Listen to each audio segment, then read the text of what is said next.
Hello, good morning વિદ્યાર્થી મિત્રો. સ્વાગત છે. તો બ્રહ્માસ્ત્રની આપણી જે એમસીક્યુ સિરીઝ છે એમાં ફરી એકવાર તમારું હાર્દિક સ્વાગત છે. હે ગુજરાતનું એકમાત્ર એવું પ્લેટફોર્મ જેમાં તમને એમસીક્યુ વિથ ટિપ્સ, ટ્રિક્સ ને આ ઉપરાંત વિથ કન્સેપ્ટ સમજાવવામાં આવશે. તો મિત્રો આપણે લાસ્ટ ક્લાસમાં ચેપ્ટર નંબર 3 ધોરણ 12 રાસાયણિક ગતિકી, બરાબર ને, એના આપણે એમસીક્યુની સિરીઝ ચાલુ કરેલી હતી. ને આપણો જે ટાર્ગેટ છે તમને પણ ખબર છે આપણે બનાવેલો, એ આપણો ટાર્ગેટ છે 9 આઉટ ઓફ 9. હે ને, કે રાસાયણિક ગતિકીમાં 9 એમસીક્યુમાંથી 9 એમસીક્યુ આપણે કઈ રીતે સાચા કરવા, કે એની માટે આપણે કઈ રીતની પ્રેક્ટિસ કરવી પડે. ઓકે, તો આપણે આ ચેપ્ટરને 6 ટોપિકોમાં વિભાજિત કરેલું છે, બરાબર. પ્રક્રિયા વેગ, બરાબર, ને એમાં આપણે જે પહેલો ટોપિક છે એને આધારિત એમસીક્યુ આપણે લાસ્ટ ક્લાસમાં જોઈ લીધા. તો આજે આપણે જે ચેપ્ટરનો બીજો ટોપિક છે સાંદ્રતાની વેગ પર અસર, એટલે કે વેગ નિયમ, એને આધારિત એમસીક્યુ કરવાના છીએ. ચાલો, તો આપણે પહેલાં તો આપણી જે મેથડ છે, જે સિસ્ટમ છે આપણી, બરાબર, કે પહેલાં તો એમસીક્યુ માટે જે પણ આપણને કામની વસ્તુ છે, નાના નાના જે કી પોઈન્ટ્સ છે એ પહેલાં રેડી કરીશું, પછી એને આધારિત એમસીક્યુ સોલ્વ કરીશું, બરાબર. તો આ જે ટોપિક છે બેટા, સાંદ્રતાની વેગ પર અસર, આ ટોપિક ખૂબ જ મહત્વનો છે એક્ઝામની દ્રષ્ટિએ. મેં તમને પહેલાં જ કીધેલું, આના જે ટોપિકના કહી શકે કે આ ચેપ્ટરના જે હોટ ફેવરિટ ટોપિક છે, જે ક્રીમ પાર્ટ છે, કે જેમાંથી એમસીક્યુ દર વખતે આવે જ, બરાબર, શબ્દ પર ભાર રાખજો બેટા, આવે જ, એવામાંથી એક આ ટોપિક છે. એટલે આનું આપણે બહુ સારી રીતે સ્ટડી કરીશું ને તમને સારી રીતે ખબર પડે, બહુ ડિટેલમાં, બરાબર. એટલે કે ખૂબ જ ઓછા શબ્દમાં હું તમને સમજાવી દઈશ, પણ કન્ટેન્ટ એટલું પાવરફુલ હશે કે લગભગ તમારો એમસીક્યુ આ ટોપિકનો છે એ ક્લિયર થઈ જ જશે, બરાબર. આ તો આપણા કોર્સની ખાસ વાત છે. ચલો, તો સાંદ્રતાની વેગ પર અસર, તો આપણે લાસ્ટ ક્લાસમાં ચર્ચા કરેલી વેગ, પ્રક્રિયા વેગ, વેગ સમીકરણ, ત્વરિત વેગ, વેગ કઈ રીતે ગણવો, બરાબર, વોટ એવર. તો હવે આપણે વાત કરીએ વેગ પર અસર કરતા પરિબળો. સૌથી પહેલા તો તમારો જે પ્રક્રિયાનો વેગ છે, પ્રક્રિયા વેગ જેને આપણે કહીએ, ઓકે, પ્રક્રિયા વેગ. તો આ જે તમારો પ્રક્રિયા વેગ છે એ કયા પરિબળો પર આધાર રાખે? ઓકે, પરિબળો એટલે સર આધાર રાખે, એટલાનો મિનિંગ શું થાય? એનો મતલબ આપણે વેગને વધારવો છે, વેગને ઘટાડવો છે, તો કઈ એવી વસ્તુ છે જેનાથી વેગને વધારી શકાય ને ઘટાડી શકાય? હે ને, જેમ કે તમે ગાડી ચલાવતા હોય તો આપણને ખબર છે એમાં 2 પરિબળ હોય. વેગ વધારવો હોય તો એક્સિલેટર, ને વેગ ઘટાડવો હોય તો બ્રેક. હે ને, એનો મતલબ કે આપણી ગાડી છે, આપણે જે પણ બાઇક ચલાવીએ છીએ કે કાર ચલાવીએ છીએ, એના વેગને કંટ્રોલ કરવા માટે જે પરિબળ જવાબદાર હોય એમાં 2 પરિબળ આવે. એક આવે એક્સિલેટર, જેને આપણે લીવર કહીએ, ને બીજું આવે તમારી બ્રેક. તો એવી જ રીતે કોઈ પણ રાસાયણિક પ્રક્રિયા થતી હોય તો એની વેગ વધારવો કે ઘટાડવો, જે પણ કામ કરવું હોય તો એની માટે કયા પરિબળો જવાબદાર છે. એટલે મતલબ કે એમાં પણ એક્સિલેટર ને બ્રેક આવે, હે ને, તો એમાં પણ આવે જ, પણ એને એક્સિલેટર કે બ્રેક નથી કહેવાતું, બરાબર. એને બીજા કોઈ પરિબળો દ્વારા આપણે યાદ રાખવું પડે. તો પ્રક્રિયાનો વેગ વધારવા કે ઘટાડવા જો પહેલું પરિબળ જો કામ લાગે તો એ છે પ્રક્રિયકની સાંદ્રતા.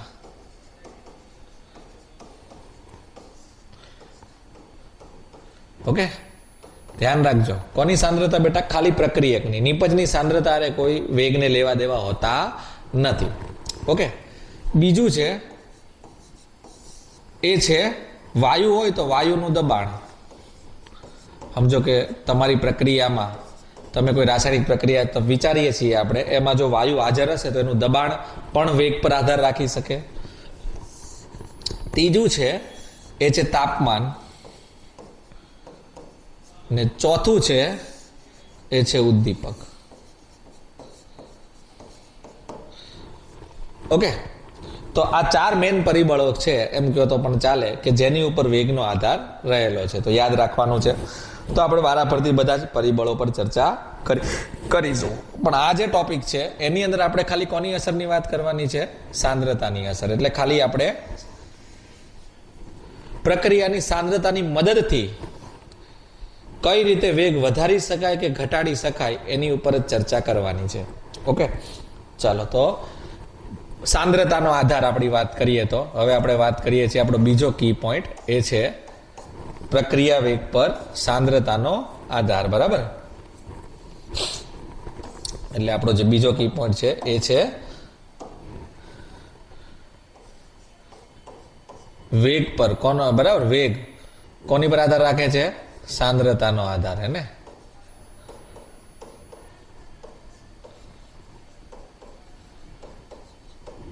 તો બેટા વેગ સાંદ્રતા પર કઈ રીતે આધાર રાખે?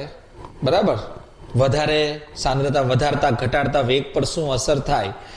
એનો મતલબ કે આપણે સાંદ્રતાનો આધાર નક્કી કરવો હોય તો એની માટે એક નિયમ ભણવો પડે જેને આપણે કહીએ વેગ નિયમ. બરાબર, તો આની અંદર જ આવશે આપણો વેગ નિયમ, અથવા તો વેગ અભિવ્યક્તિ પણ કહેવાય આને, વેગ અભિવ્યક્તિ. ઓકે, તો આપણે મેન કી પોઈન્ટની ચર્ચા કરવાની છે આપણા સિસ્ટમ મુજબ. આપણે ડિટેલમાં એટલું બધું કંઈ ભણવાનું નથી, હે ને? ખાલી કામની વસ્તુ. બરાબર, લેસ મહેનત પર વધારે મેક્સિમમ આઉટપુટ કેમ આપણે મેળવી શકીએ એ જ આપણો મેઇન ટાર્ગેટ છે. તો વેગ નિયમ શું કહે છે? તો નિયમ સિમ્પલ છે. નિયમ એમ કહે છે વેગ હંમેશા પ્રક્રિયકની સાંદ્રતા, ધ્યાન રાખજો, કાઉન્સમાં પ્રક્રિયકની સાંદ્રતાના સમપ્રમાણમાં હોય ને એની ઉપર કઈ ને કઈ ઘાતાંક હશે, એ ઘાતાંકને કહેવાય પ્રક્રિયા ક્રમ, હે ને? તો આ નિયમ યાદ રાખવાનો છે, મોસ્ટ ઇમ્પોર્ટન્ટ, હે ને? નિયમ આપણને લખતા આવડવો જોઈએ. તો આ નિયમ મોસ્ટ ઇમ્પોર્ટન્ટ છે એટલે આપણે થોડુંક એને ડાર્ક કરી નાખીએ કે નિયમ શું કહે છે કે વેગ ચલે છે પ્રક્રિયકની સાંદ્રતા એની ઉપર ક્રમ એટલે ઘાતાંક, એને પ્રક્રિયાનો ક્રમ કહીએ. આમાં તમે જો તો 3 પદ સંકળાયેલા છે. એક પદ છે વેગ, બીજું પદ છે પ્રક્રિયકની સાંદ્રતા અને ત્રીજું પદ છે ક્રમ. બરાબર, એટલે 3 પદ સંકળાયેલા છે આ નિયમમાં. અથવા તો આપણે આ રીતે પણ લખી શકીએ, વેગને આપણે આર પણ કહીએ. આર ચલે છે પ્રક્રિયકની સાંદ્રતા, જે પણ પ્રક્રિયક છે. ફોર એક્ઝામ્પલ આપણે ઉદાહરણ સ્વરૂપે સમજીએ. સમજો કે તમને એક પ્રક્રિયા આપેલી છે, એનો મતલબ કે આ નિયમ પ્રક્રિયામાં અપ્લાય કેવી રીતે કરવો, હે ને? નિયમ તો ખબર જ છે કે 3 પદ છે, વેગ ચલે છે પ્રક્રિયકની સાંદ્રતા ઉપર ક્રમ, હે ને? આ નિયમ ખાસ ધ્યાન રાખવો. આ નિયમ આવડશે તો જ એમસીક્યુ આગળના ફટાફટ તમારા સોલ્વ થઈ જશે. ઓકે, સમજો કે એક પ્રક્રિયા છે એ થી બી. તો આ પ્રક્રિયા મુજબ આપણે જો નિયમ બનાવીએ તો વેગ નિયમ અનુસાર પ્રક્રિયાનો વેગ આર ચલે છે કોની સાંદ્રતા? એની કે બીની? બોલો બોલો, એની સાંદ્રતા, હે ને? કેમ કે પ્રક્રિયકની સાંદ્રતા ને ઉપર એનો ક્રમ નથી ખબર છે, ક્રમનું મૂલ્ય આપણે એક્સ મૂકી દઈએ. કેમ કે જો પ્રક્રિયા ક્રમ કોને કહેવાય આપણે આગળ ચર્ચા કરીશું. ક્રમ એક છે, એક પ્રાયોગિક ક્વોન્ટિટી છે, ને પ્રાયોગિક રાશિ છે જેનું મૂલ્ય પ્રયોગ પરથી જ નક્કી કરવામાં આવે. બરાબર, એટલે આ એની સાપેક્ષે શું ક્રમ આવે છે એ પ્રયોગ સિવાય આપણને ખબર પડે નહીં. અથવા તો બીજી જે પણ ટેકનિક્સ છે અત્યારે તો ખાલી યાદ રાખવાનું છે.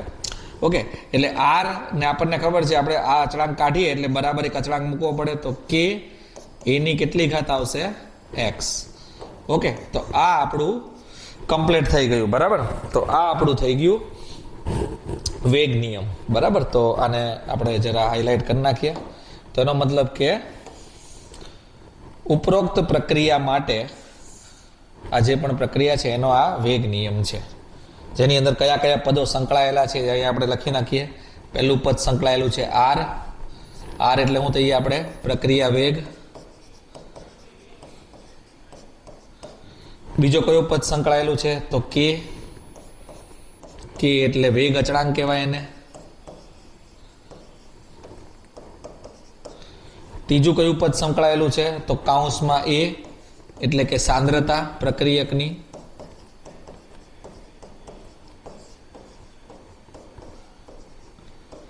અને ચોથો કયું પદ સંકળાયેલું છે? તો એક્સ, ઘાત જે છે.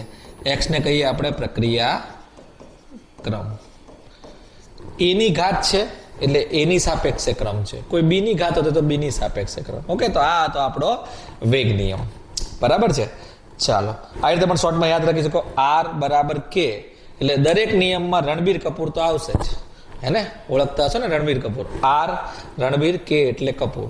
એટલે કોઈ પણ નિયમ બનાવો તો રણબીર બરાબર કપૂર લગાવી જ દેવાનું. બરાબર, પછી કોની સાંદ્રતા? પ્રક્રિયકની સાંદ્રતા એની ઘાત, હે ને? તો વેગ નિયમ બનાવવો બહુ ઇઝી છે.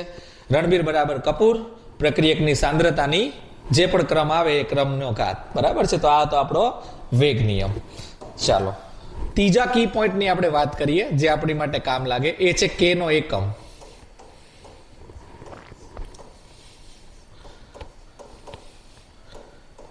એને તો જે વેગ અચળાંક છે એના એકમ શું હોય એની પરથી પણ પ્રશ્ન પૂછાય. તો બેટા એક સામાન્ય સૂત્ર યાદ રાખી લેવાનું, હે ને? સામાન્ય સૂત્ર કેના એકમનું, જેને ઇંગ્લિશમાં આપણે કહેશું જનરલ ફોર્મ્યુલા, હે ને? સામાન્ય એટલે જનરલ, સૂત્ર એટલે ફોર્મ્યુલા. ને પહેલો શબ્દ લ્યો એનો મતલબ કહેવાય જીએફ આપણી ભાષામાં, હે ને? જીએફ. બરાબર. કે ની પણ જીએફ હોય. જનરલ ફોર્મ્યુલા, સામાન્ય સૂત્ર. તો સામાન્ય સૂત્ર શું કહે છે? તો સામાન્ય સૂત્ર આવું કયું હોય, મોલ પર લીટરની 1 - n ઘાત ને સમયની -1 ઘાત. બરાબર. જ્યાં n બરાબર ક્રમ. બરાબર. તો આ સામાન્ય સૂત્ર યાદ રાખવાનું છે. તમને પૂછે પ્રથમ ક્રમની પ્રક્રિયા માટે નિયમ માટે કે નો એકમ જણાવો, તો n ની જગ્યાએ 1 મૂકી દેવાનું. તમને કે દ્વિતીય ક્રમ માટે જણાવો તો n ની જગ્યાએ 2 મૂકી દેવાનું. તમને કે તૃતીય ક્રમ માટે જણાવો તો n ની જગ્યાએ 3 મૂકી દેવાનું. બરાબર. તો સિમ્પલ. તો આ એક જીએફ યાદ રાખવાની છે ભાઈ. કોની જીએફ છે? તો કે ભાઈ કે ની. બરાબર. તો કોઈ પણ કે નો એકમ પૂછાય કોઈ પણ ક્રમ માટે, બરાબર, તો મોસ્ટ ઇમ્પોર્ટન્ટ છે. અને આને સ્ટાર કરી નાખો. આની પરથી બહુ બધી વાર એમસીક્યુ પૂછાયેલા છે. આપણે આની જ્યારે પીવાયક્યુ સિરીઝ તમે લોન્ચ કરીશું ત્યારે આનું પીવાયક્યુ જોજો. બહુ બધા સવાલો મોસ્ટલી એકાદ એક્ઝામમાં, દરેક એક્ઝામમાં એકાદ એમસીક્યુ હોય જેમાં તમને કે નો એકમ પૂછેલો હોય. બરાબર. તો આ જીએફમાં જે પણ ક્રમ પૂછે એ ક્રમ અહીંયા ચોંટાડી દેવાનો, સોલ્વ કરી નાખવાનો, એટલે આપણો કે નો એકમ થઈ જશે. ઓકે. તો એક આ ઇમ્પોર્ટન્ટ કી પોઈન્ટ છે. ચલો આની અંદર જ બીજું ઘણીવાર ઊંધું પણ પૂછે કે કેના એકમ પરથી ક્રમ નક્કી થાય. બરાબર. હમણાં આપણે પહેલી જ વાત કરેલી કે જે ક્રમ છે એનો મતલબ જે સાંદ્રતા પર જે ઘાતાંક આવે છે એને જ આપણે ક્રમ કહીએ છીએ. ને આ જે ક્રમ છે એ પ્રાયોગિક એટલે કે પ્રયોગ પરથી નક્કી કરવામાં આવે છે. તો પ્રયોગ પરથી નક્કી કરવામાં આવે છે એનો મતલબ એમ કે એ તમને પ્રશ્નમાં આપેલું હશે, કેમ કે પ્રાયોગિક માહિતી તો એક્ઝામમાં આપેલી જ હોય તમને પ્રશ્નની અંદર. પરંતુ જો ન આપી હોય તો કેનો એકમ નક્કી કરવા માટે, ક્રમ નક્કી કરવા માટે તમારે કેનો એકમ જોઈને પણ તમે નક્કી કરી શકો. બરાબર. આ ટેકનિક ખાસ ધ્યાન રાખજો.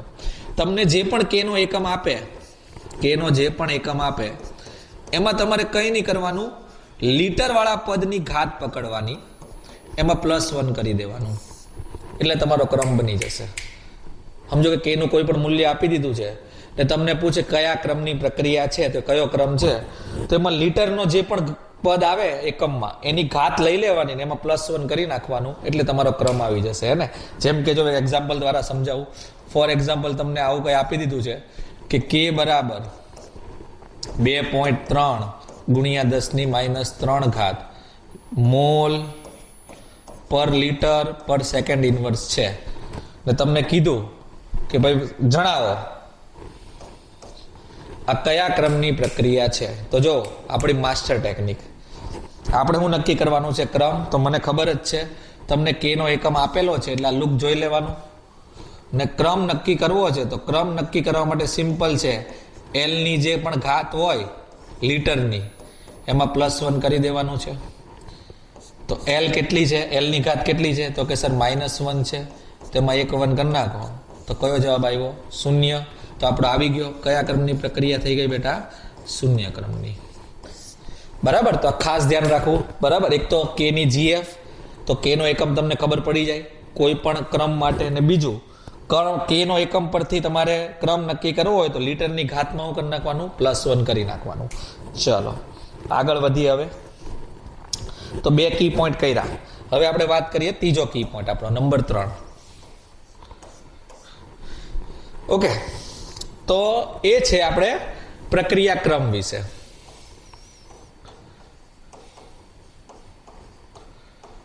હે ને? તો પ્રક્રિયાક્રમ કોને કહેવાય? તો આપણને સૌથી પહેલા ખબર છે કે વેગ નિયમ જે લખીએ આપણે, જે પણ વેગ નિયમ લખીએ XYZ, એ નિયમની અંદર જે ઘાતાંક હોય એ ઘાતાંકને જ આપણે શું કહીએ છીએ? ક્રમ કહીએ છીએ. પ્રયોગ પરથી નક્કી થાય. આની થિયરી તમે વાંચેલી જશે ને, અપૂર્ણાંક હોઈ શકે, શૂન્ય હોઈ શકે, ઋણ હોઈ શકે, બહુ બધું જે પણ હોઈ શકે, બરાબર. પણ જે મેન આપણે યાદ રાખવો, જે આપણી માટે કામની વસ્તુ છે MCQમાં, તો પ્રક્રિયાક્રમમાં પહેલું તો યાદ રાખવાનું, તમારો જે પણ પ્રક્રિયાક્રમ છે, જે પણ પ્રક્રિયાક્રમ તમને આપેલો છે કે નથી આપેલો, જે પણ વસ્તુ છે, આ જે પ્રક્રિયાક્રમ છે, બરાબર, પહેલી વાત તો એ કે આ જે પ્રક્રિયાક્રમ જે છે એ પહેલો તો મેન એ છે કે આ એક પ્રાયોગિક માહિતી છે, એટલે કે પ્રાયોગિક રાશિ છે, એટલે કે પ્રયોગ પરથી નક્કી થાય, બરાબર. પરંતુ જો એનો મતલબ કે પ્રયોગ પરથી નક્કી થાય એટલે પ્રશ્નમાં આપેલું હોય.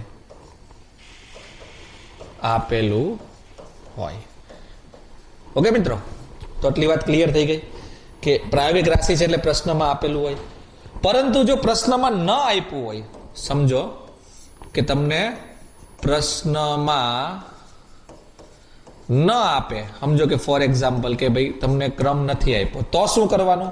ત્યારે હંમેશા યાદ રાખવાનું, ત્યારે આપણી પાસે બે સંભાવના છે. એક તો કેનો એકમ જોઈ લેવાનો, કેના એકમ પરથી આપણે ક્રમ નક્કી કરી શકીએ. કઈ રીતે નક્કી થાય? તો ક્રમ બરાબર શું થાય? તો L ની ઘાત એમાં +1 કરી નાખવાનું. આ પહેલો રસ્તો. બીજો રસ્તો, સર કે પણ ન આપ્યું હોય તો બીજી કઈ રીતે નક્કી કરી શકાય ક્રમ? તો સિમ્પલ વસ્તુ છે, એ છે તમને એમ કે આ જે પ્રક્રિયા છે એક જ તબક્કામાં થાય છે, એનો મતલબ કે સિમ્પલ પ્રક્રિયા છે, એલિમેન્ટરી પ્રક્રિયા છે, બરાબર છે, જટિલ પ્રક્રિયા નથી, સાદી પ્રક્રિયા છે. તમને એવું લખેલું હોય કે સાદી પ્રક્રિયા છે, એટલે કે એલિમેન્ટરી રિએક્શન છે, અથવા તો આને પ્રારંભિક છે એમ પણ કહી શકાય. આવી જો કોઈ પ્રક્રિયા હોય, પ્રારંભિક પ્રક્રિયા છે કે એલિમેન્ટરી પ્રક્રિયા છે, પણ જે પણ હોય, તો આવી પ્રક્રિયા માટે ધ્યાન રાખજો, મેઇન સહગુણક જ તમારો ક્રમ હોય. ત્યારે એમાં જે સહગુણક આપેલા હશે એ તમારો ક્રમ થઈ જશે, બરાબર. જેમ કે આપણે સમીકરણ આપ્યું એમાં જે પણ સહગુણક આપ્યો એ ક્રમ, બરાબર. તો આ વસ્તુ ખાસ ધ્યાન રાખવું. આ જે પેજ છે કે ભાઈ પ્રક્રિયાક્રમ એક તો પ્રાયોગિક રાશિ છે, એનો મતલબ પ્રશ્નમાં આપેલો હોય, ને જો પ્રશ્નમાં ન આપે તો તમને કે નો એકમ પરથી પણ નક્કી કરી શકો. ને બીજું, સાદી પ્રક્રિયા અથવા તો પ્રારંભિક પ્રક્રિયા એવું વસ્તુ હોય તો સહગુણક જ તમારો શું થાય બેટા? ક્રમ થશે. ઓકે, ચાલો, તો આપણે 3 કી પોઈન્ટ ભણ્યા, બરાબર. ને આની અંદર ચોથો કીમાં આવશે આપણો આણ્વિકતા વિશે. તો આણ્વિકતા વિશે તો તમને ખબર જ છે, બરાબર છે. આણ્વિકતા કોને કહેવાય એ થિયરી તમે વાંચેલી જ છે, એટલે આણ્વિકતા વાળો પોર્શન પણ આની અંદર આવશે. પણ આપણે એ થિયરિકલ પોર્શન જે તમને પણ આવડતો હશે એટલે આપણે થોડુંક આપણે સ્પીડમાં જવા દઈએ, એટલે એની પર આપણે કોઈ એવો કી પોઈન્ટ નથી. એ તો એઝ અ થિયરી યાદ રાખવાની. એ બેટા બોર્ડની એક મોસ્ટ ઇમ્પોર્ટન્ટ થિયરી છે, લખી નાખજો. પ્રક્રિયાક્રમ અને આણ્વિકતા વચ્ચે તફાવત જણાવો, બરાબર. ખૂબ જ ઇમ્પોર્ટન્ટ એવી થિયરી છે, તૈયારી કરી નાખવી, બરાબર. ને મેં તમને પહેલા જ કીધેલું, આનો પૂરેપૂરો ફાયદો તમે ત્યારે જ ઉઠાવી શકશો કે જ્યારે આ ટોપિક ભણતા હશો, લેક્ચર મારો અટેમ્પ્ટ કરતા હશો, એની પહેલા તમે NCERTમાં અથવા તો કોઈ પણ બુકમાંથી તમે આ ટોપિક વ્યવસ્થિત રીતે એકવાર રીડ કરેલો હશે. તો આ બધા કી પોઈન્ટ તમને વધારે ફાયદાકારક થશે. એનો મતલબ કે તો જ તમે આ લેક્ચરનો પૂરેપૂરો ફાયદો ઉઠાવી શકશો. ઓકે, તો અત્યારે આપણે એટલા કી પોઈન્ટ રાખીએ, બરાબર છે. તો આપણે જો 3-4 કી પોઈન્ટ લખેલા છે, આ ખાસ ધ્યાન રાખવું. ચલો, તો હવે આપણે MCQ સ્ટાર્ટ કરીએ. આના વધારે સમય નથી બગાડતા. ચાલો નેક્સ્ટ. તો હવે MCQ. તો શું કહે છે MCQ? કે એક પ્રક્રિયાના વિકલન વેગ નિયમ પરથી, અભિવ્યક્તિ પરથી, એનો મતલબ તમે જો એક અભિવ્યક્તિ એટલે કે નિયમ આપી દીધેલો છે, તો નિયમ શું કહે છે કે વેગ બરાબર શું છે? -dr/dt બરાબર k બરાબર, અહીંયા બરાબર નહીં આવે, એકચ્યુઅલી ભૂલથી છાપેલું છે, હે ને. વેગ એટલે રણબીર બરાબર કપૂર થઈ ગયું. r ની કેટલી ઘાત છે? તો કે 4/5, અને p ની કેટલી ઘાત છે? તો -1/5 હોય તો પ્રક્રિયાનો એકંદરે ક્રમ એટલે કે તમારે નક્કી કરવાનું છે પ્રક્રિયાનો ક્રમ. ઓકે, તો આપણને નિયમ આપેલો જ છે ને આપણને ખબર છે નિયમમાં જે ઘાત હોય એને જ ક્રમ કહીએ, તો બસ ઘાત જોવાની છે. તો જો r ની ઘાત છે 4/5, એનો મતલબ r ની સાપેક્ષે 4/5 ક્રમ છે, ને p ની ઘાત છે -1/5, એનો મતલબ p ની સાપેક્ષે -1/5 નો ક્રમ છે, ઘાતને જ ક્રમ કહીએ. તો બેટા તમને કોનો ક્રમ પૂછેલો છે? r નો? તો કે નહીં. p નો? તો કે નહીં.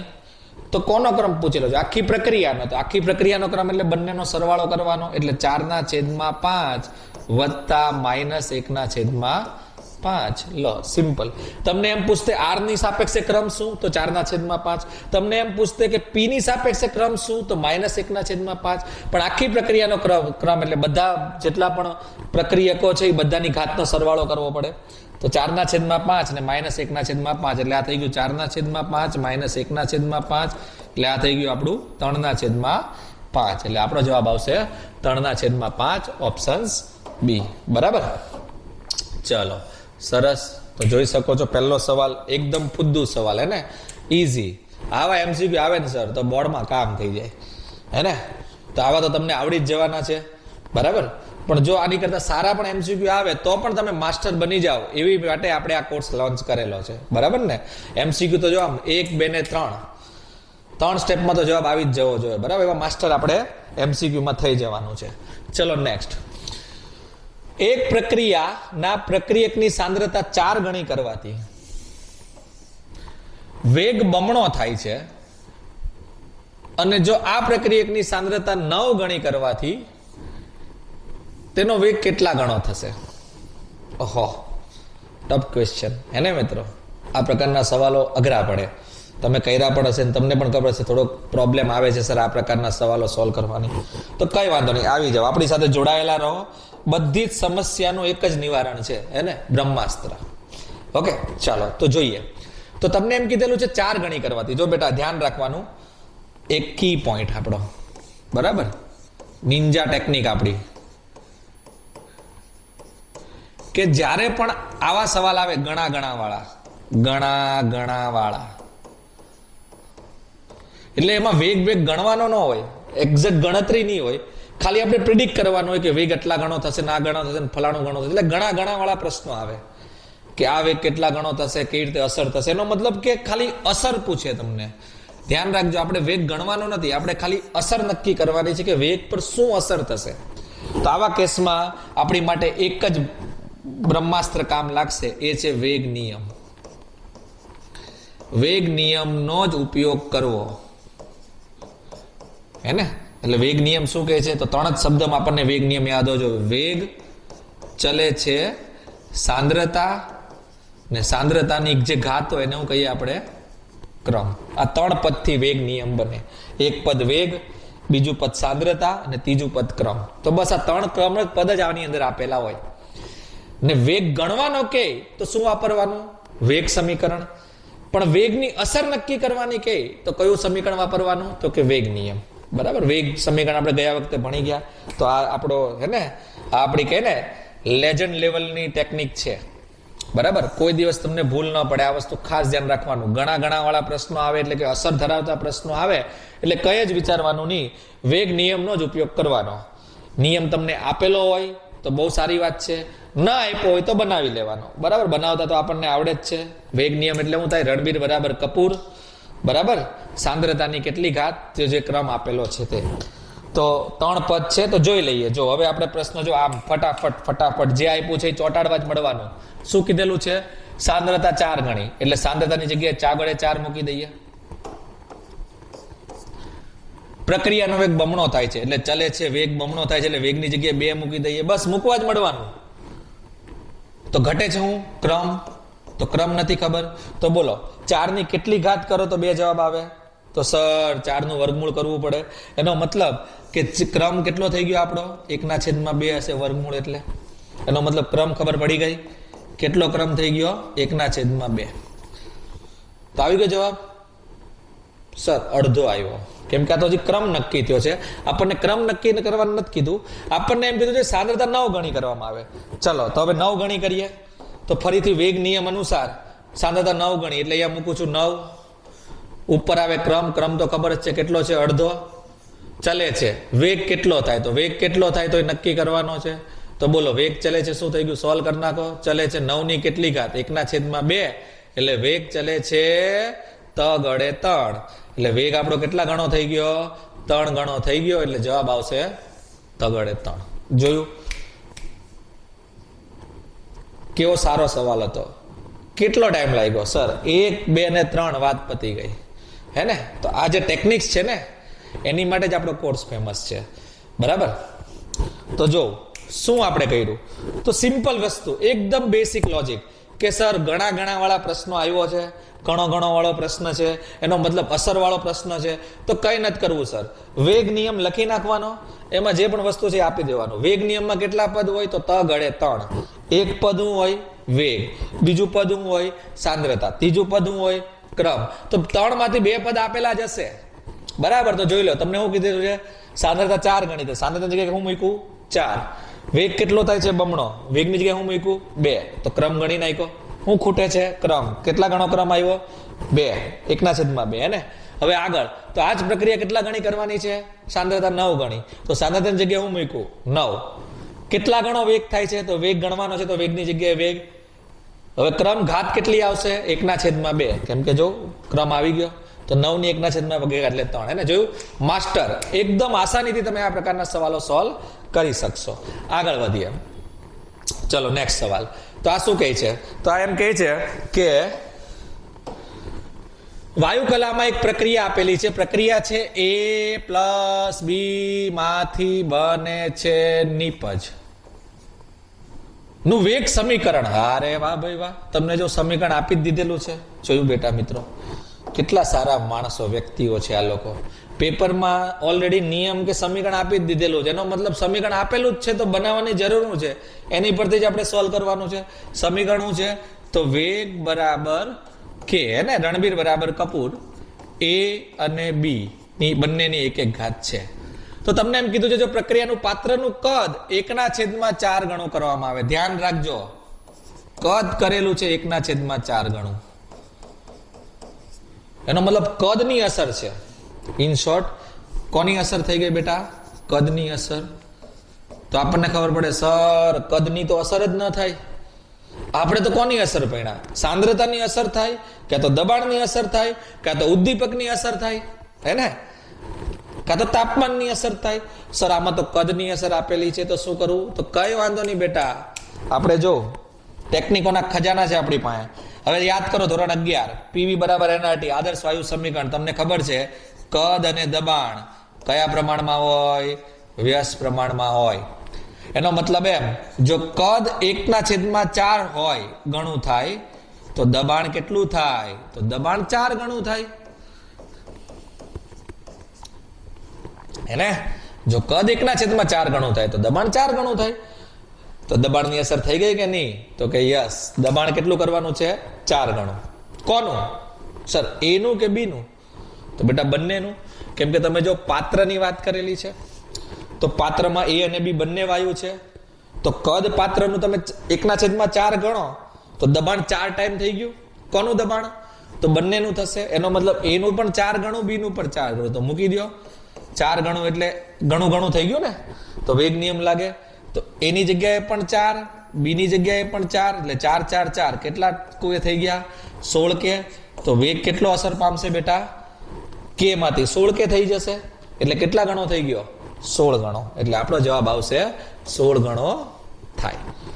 ઓકે, તો જોઈ શકો છો એને, ઘણા વાળો પ્રશ્ન આવે, ઘણું દેખાવું જોઈએ. ઘણું એટલે યાદ રાખવાનો, વેગ નિયમ યુઝ કરવો પડે. આપેલો હોય તો એ જ યુઝ કરી નાખવાનો, ના આપ્યો હોય તો બનાવી દેવાનો. આપેલો જ છે, યુઝ કરી દીધો. પણ આમાં મેન યાદ છે કે તમને જે સવાલ છે એ જે ફોર્મેટ આપેલું છે, એ ફોર્મેટ ધ્યાનથી જો, તો કદની અસર આપેલી છે કે કદમાં ઘણું કેટલું થાય છે એ આપેલું છે. ને કદની અસર ડાયરેક્ટલી તો આપણે સર આપેલી જ નથી. તો બેટા એની માટે જે આ વસ્તુ છે, આ વસ્તુ ખાસ ધ્યાન રાખવું, બરાબર. આમાં ભૂલ ન પડે, આ ભૂલાઈ ના જાય. કે કદ જે છે એની અસર ડાયરેક્ટલી તો ન થાય, કદ ને દબાણ વ્યસ્ત પ્રમાણમાં હોય, એટલે કદ જેટલું થાય એનું ઊંધું શું થાય, દબાણ, અને દબાણની અસર તો થાય જ છે, તો આપણને ખબર છે. ઓકે, ચલો આગળ વધીએ. Next MCQ. ઓકે, તો પ્રારંભિક પ્રક્રિયાને સમતોલિત રાસાયણિક સમીકરણ માટે નીચેનામાંથી કયું વિધાન લાગુ પડે છે? આણ્વિકતા જેટલો જ ક્રમ હોય તો સર મેં તમને કીધેલું આણ્વિકતા અને પ્રક્રિયા ક્રમવાળી થિયરી થોડીક વાંચીને આવવાની, થિયરી બેઝ MCQ છે. તો આણ્વિકતા અને પ્રક્રિયા ક્રમ સરખો હોય. ધ્યાન રાખજો, તમને એમ કીધેલું છે પ્રારંભિક પ્રક્રિયા, બરાબર? તો આપણને ખબર હોવી જોઈએ કે જે પ્રારંભિક પ્રક્રિયા હોય ને પ્રારંભિક પ્રક્રિયા કોને કહેવાય? તો જે એક જ તબક્કામાં થતી હોય, એક જ તબક્કામાં થાય, એટલે કે SN2 ટાઈપ. હે ને, આપણે કદાચ લિંક કરીએ તો SN2 પ્રક્રિયા તમે ભણી ગયા છો ઓર્ગેનિકમાં, એક જ તબક્કામાં થતી હોય, તો એ પ્રકારની વાત કરે છે. અને પ્રારંભિક પ્રક્રિયા એક જ તબક્કામાં થાય તો પ્રારંભિક પ્રક્રિયા માટે પ્રક્રિયા ક્રમ બરાબર આણ્વિકતા થાય. આ 100%ની વાત છે. હે ને, કે પ્રારંભિક પ્રક્રિયા માટે આ પ્રક્રિયા ક્રમની આણ્વિકતા કેવી હોય છે? બરાબર હોય છે. જેટલી આણ્વિકતા હોય એટલો જ પ્રક્રિયા ક્રમ હોય. એનો મતલબ કે પહેલું સ્ટેટમેન્ટ જ તમારું આમાં સાચું આવશે. હે ને, જોયું નસીબ આપણું કેટલું સારું છે મિત્રો. જોયું આપણે પહેલો જ સવાલ વાંચીએ એ જ સાચો ઓપ્શન, બરાબર. બીજો ઓપ્શન જોઈએ, આણ્વિકતા ક્રમ કરતા ઓછી હોય છે, ક્રમ કરતા વધારે હોય છે કે શૂન્ય હોતી નથી, બરાબર છે. તો ખાસ ધ્યાન રાખવાનું છે, સમતોલિત પ્રારંભિક પ્રક્રિયા માટે પૂછેલું છે, એટલે આપણે ખાલી પ્રારંભિક પ્રક્રિયા માટે જ જે ઓપ્શન સાચો હોય એની વાત કરવાની છે. તો આ વસ્તુ ખાસ ધ્યાન રાખવી. હે ને, પ્રારંભિક પ્રક્રિયા હોય એટલે કે એક જ તબક્કામાં જો પ્રક્રિયા થતી હોય તો પ્રક્રિયા ક્રમ અને આણ્વિકતા શું થાય? સમાન થાય. ને બીજો એક મુદ્દો, બીજો હું યાદ રાખવાનું છે, એ આપણે ભણી ગયા, આપણે જે શોર્ટકટ કે જે પણ આપણો જુગાડ છે કે પ્રારંભિક પ્રક્રિયા હોય તો તમારો જે સહગુણક હોય એ સહગુણક જ કોના બરાબર થાય? ક્રમ બરાબર થાય. હે ને, તો આ પણ એક વિધાન યાદ રાખવું. ચાલો આગળ વધીએ. નેક્સ્ટ, તૃતીય ક્રમની પ્રક્રિયા માટે વેગ અચળાંકનો એકમ શું છે? ઓકે, વેગ અચળાંકનો એકમ એટલે k નો એકમ નક્કી કરવાનો છે. કયો ક્રમ છે? તો કે તૃતીય ક્રમ. તૃતીય ક્રમ છે એનો મતલબ કે n નું મૂલ્ય 3 થઈ ગયું. ચલો, તો k નો એકમ નક્કી કરવાનો. ચલો GF બોલાવો ભાઈ. તો k ની GF શું હતી? તો k ની GF હતી સર મોલ પર લીટર 1 - n ઘાત ને સમયની -1 ઘાત. તો ક્રમ મૂકી આમાં 3, એટલે n નું મૂલ્ય 3 મૂકો તો શું જવાબ આવશે સર? મોલ પર લીટર ની 1 - 3 ઘાત ને સમય ઇન્વર્સ 1 - 3 એટલે -2. તો એનો મતલબ આપણો જવાબ આવશે મોલ ની -2 ઘાત, લીટરની +2 ઘાત અને સમયની -1 ઘાત. તો આ આપણો જવાબ. ચેક કરી લ્યો, મેચિંગ કરી લ્યો ભાઈ. ઓકે, તો તમે જોવો તો લીટરની 2 ઘાત ને એની છે, તો કયો જવાબ આવશે? સી જોઈ લ્યો, મોલની -2 ઘાત, લીટરની 2 ઘાત ને સમયની કેટલી ઘાત આવશે? તો કે -1. ચાલો આગળ વધીએ. નેક્સ્ટ સવાલ, પ્રારંભિક પ્રક્રિયા માટે દ્વિઆણ્વીય પ્રક્રિયા છે ને પ્રારંભિક પ્રક્રિયા છે, તો કયો સંબંધ સાચો છે? તો બેટા હમણાં જ આપણે જોયું કે પ્રારંભિક પ્રક્રિયા છે એટલે SN2 પ્રકારની પ્રક્રિયા હોય, જે એક જ તબક્કામાં થતી હોય, એની માટે પ્રક્રિયા ક્રમ અને આણ્વિકતા કેવી થશે? સમાન થશે. આગળ વધીએ. ચાલો નેક્સ્ટ સવાલ, નીચે આપેલી પ્રક્રિયાનું વેગ સમીકરણ. તો જો આમાં બી લોકોએ સમીકરણ આપી જ દીધેલું છે. શું સમીકરણ છે? વેગ એટલે રણબીર બરાબર કપૂર. A ની કેટલી ઘાત દેખાય છે? તો કે 2. B ની કેટલી ઘાત દેખાય છે? તો કે ખબર નહીં. તો -dB/dt માટે સાચું સમીકરણ ધરાવો. હવે આ સમીકરણ કોની માટે આપેલું છે? તમે જો તો dA/dt બરાબર આપેલું છે, બરાબર. એ તમને કીધેલું છે -dB/dt બરાબર કેટલું થાય? તો તમે જોયું વેગ અને બધું ભેગું કરેલું છે. ઓકે, તો આપણે જોઈ લઈએ પ્રક્રિયા શું આપેલી છે. તો 2A + B માંથી બને છે નિપજ. તો પહેલા તો આપણે વેગ સમીકરણ બનાવીએ. તો વેગ સમીકરણ શું કહે છે? હે ને, આ બધું d/dA વેગ સમીકરણમાં જ આવશે.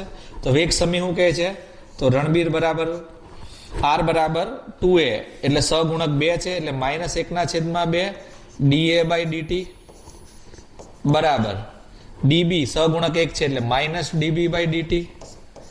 તો આપણે ગણવાનું શું છે? Minus DB by DT. તો આની પરથી તમને ચોખ્ખું દેખાય છે, આટલો ભાગ જો તો ડીબી બાય ડીટી છે એ -1/2 ડીએ બાય ડીટી છે.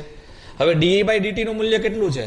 તો આ ડીએ બાય ડીટી થઈ ગયું, તો મૂકી શકીએ. તો આની પરથી કહી શકો ડીબી બાય ડીટી બરાબર -1/2 ડીએ બાય ડીટી કેટલું છે? કે એ ની કેટલો ઘાત છે? વર્ગ. બી ની કેટલી ઘાત છે? 1. માઇનસ માઇનસ પ્લસ થઈ જશે પછી. તો બસ ચેક કરવાનું છે એટલે 1/2 કે વાળો પદ આવશે. તો 1/2 કે વાળું પદ છે, તો જો એક જ પદ છે એટલે તમારો જવાબ આવશે ઓપ્શન્સ બી.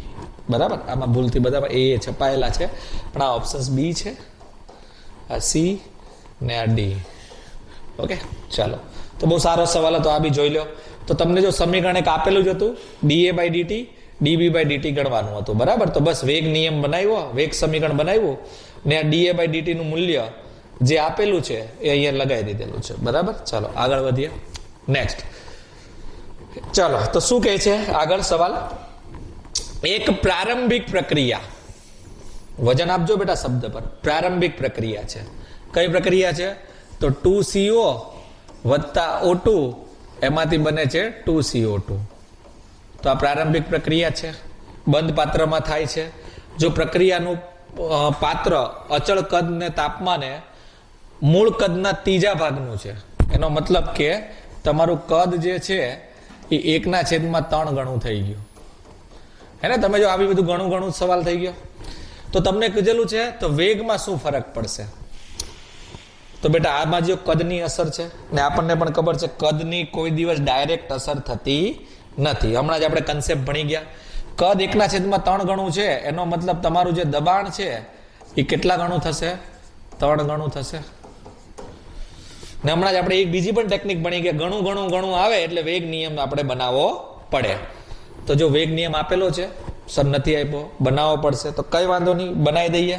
તો વેગ નિયમ શું કહે છે? રણવીર બરાબર કપૂર, પ્રક્રિયકની સાંદ્રતા એટલે CO ની ઘાત કેટલી આવશે? તો તમે જો પ્રારંભિક પ્રક્રિયા છે ને હજી એક ટિપ્સ ભણી ગયા કે પ્રારંભિક પ્રક્રિયા હોય તો સહગુણક જ શું હોય? આપણો ક્રમ. તો સહગુણક કેટલો દેખાય છે? 2. એટલે દ્વિતીય ક્રમ થઈ ગયો, CO ની સાપેક્ષે. ને બીજો પ્રક્રિયક કોણ છે? O2. એનો સહગુણક કોણ છે? 1. એટલે એની કેટલી ઘાત થઈ જશે? 1. લો, બની ગયો નિયમ. હવે મૂલ્ય મૂકી દઈએ. દબાણ કેટલું ગણવાનું છે? 3 ગણું. તગડે 3. તો કોનું દબાણ 3 ગણું થશે? CO નું, O2 નું કે બંનેનું? તો સર બંનેનું, કેમ કે બંને એક જ પાત્રમાં હશે એટલે K બરાબર CO નું 3 ગણું દબાણ એટલે 3 નો વર્ગ, O2 નું બી 3 ગણું દબાણ એટલે 3 ની 1 ઘાત. કેટલા K થઈ ગયા? 3 નો વર્ગ 9, 9 તેરી 27 હે ને? તો 9 ગુણ્યા 3 એટલે 27 K આવી ગયા. તો પહેલા વેગ કેટલો હતો? તો પહેલા વેગ K બરાબર હતો. હવે K કેટલા K કેટલો થઈ ગયો? 27 K જેટલો થઈ ગયો. એનો મતલબ એમ કે વેગ કેટલા ગણો થયો હશે? 27 ગણો થશે. ઓકે, તો જવાબ આવશે તમારો A. ઓકે, તો જોશો તો બહુ જોરદાર, બહુ મસ્ત સવાલ છે. ઓકે, કેટલા બધા કન્સેપ્ટ લાગ્યા તમે ખાલી જો. એક તો કદની ડાયરેક્ટ અસર નથી થતી, તો કદની અસરની જગ્યાએ દબાણની અસર કન્વર્ટ કરવી પડે. બીજો કન્સેપ્ટ તો ઘણો વાળો સવાલ છે એટલે વેગ નિયમ જ લાગશે. આ વેગ નિયમ લગાવેલો, એ બીજો આપેલો નથી, આપણે બનાવવો પડે. ત્રીજો કન્સેપ્ટ, ક્રમ પણ આપેલો નથી. જો નહીં તો આપણને ખબર છે ક્રમ એક પ્રાયોગિક રાશિ છે ને પ્રાયોગિક રાશિ છે તો એક્ઝામમાં આપેલો હોય, પણ ક્રમ પણ નથી આપ્યો તો નિયમ કેવી રીતે બનાવો? તો ક્રમ ના આપ્યો હોય પણ એક શબ્દ પ્રારંભિક પ્રક્રિયા. પ્રારંભિક પ્રક્રિયા માટે પણ આપણે કન્સેપ્ટ ભણી ગયા કે પ્રારંભિક પ્રક્રિયા એટલે કે એક તબક્કામાં પ્રક્રિયા થતી હોય તો સહગુણક જ આપણો શું હોય? ક્રમ હોય. એટલે આટલા બધા કન્સેપ્ટ યુઝ કરીને આપણે પ્રશ્નો કરેલો છે, સોલ્વ કરેલો છે. બહુ સારો સવાલ છે, ગુજકેટ લેવલ, નીટ લેવલમાં આવી શકે. ચાલો આગળ વધીએ. નેક્સ્ટ સવાલ. તો શું કહેવા માંગે છે સવાલ? તો જોઈએ, વાંચીએ. હે ને બેટા? જો રીડિંગ સ્કિલ બહુ ઇમ્પોર્ટન્ટ છે. મેં આગળ બી ચર્ચા કરેલી કે ગમે ત્યારે પણ તમે પ્રશ્ન વાંચો MCQ તો શાંતિથી વાંચવાનો. એની અંદર જે પણ ડેટા આપેલા હોય કે જે પણ મેઇન પોઈન્ટ છે એ તમને વાંચીને એક જ નજરે તમને મેઇન પોઈન્ટ ખબર પડી જવી જોઈએ. બરાબર? ચાલો તો વાંચીએ.